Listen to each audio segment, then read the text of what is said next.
வாழைத்தண்டு, கீரை, எண்ணெயோட பழம்.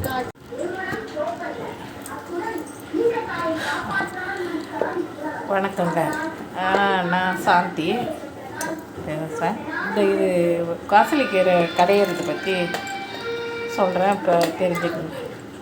எங்கள் வீட்டில் இன்றைக்கி காசலிக்கீரை கடைய போகிறேன். வெங்காயம் 2 வெங்காயம் போட்டு இதுவாக அரிஞ்சிக்கிட்டேன்.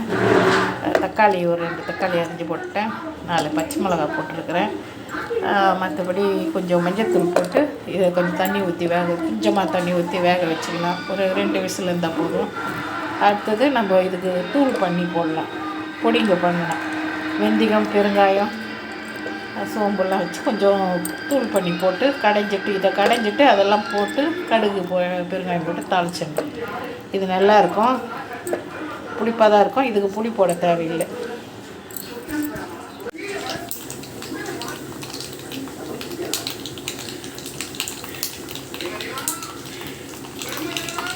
கடுகு நல்லெண்ணெய் ஊற்றி கடுகு போட்டாச்சு. இப்போ தாளிச்சு பெருங்காயம் போட்டுக்கலாம்.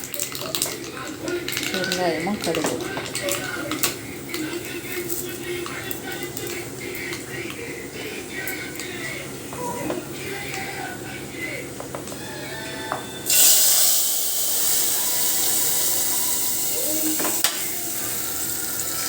நல்லா புளிச்சக்கீரை கடையில் நல்லாயிருக்கும்.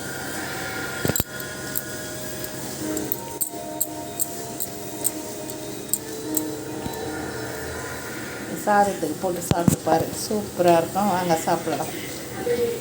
எல்லாரும் சாப்பிடலாம். இன்றைக்கி ஸ்பெஷல் இதான் உருளைக்கிழங்கு வறுவல், கீரை கடையில், காசலிக்கீரை தொக்கு, அந்த பொடி தூள் பண்ணேன் இல்லையா, இதுலேயே ஒரு டீஸ்பூன் போட்டுடணும். போட்டுட்டோம்னா இன்னும் மணமாக இருக்கும். வெந்தயம், மிளகாய், தனியாலாம் போட்டு பெருங்காயெல்லாம்.